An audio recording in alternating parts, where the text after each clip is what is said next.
why are semi-finals better than finals? Well, I think this actually goes to the good old FA Cup.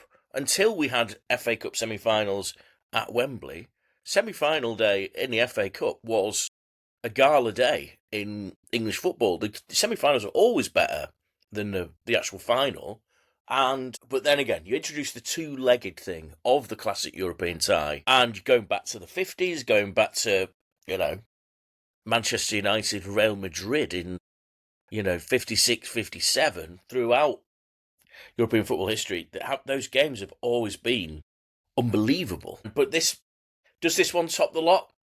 We're operating in recency bias, aren't we? But it was certainly one where you wanted to read all the match reports the next morning, which is at the mark these days of a very good game.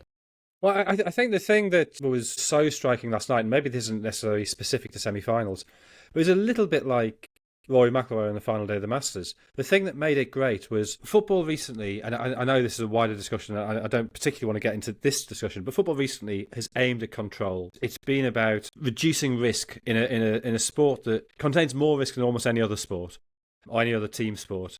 It's about reducing that as far as possible. And yet what you see is the best sport, the most emotionally engaging sport, is when there's imperfection there.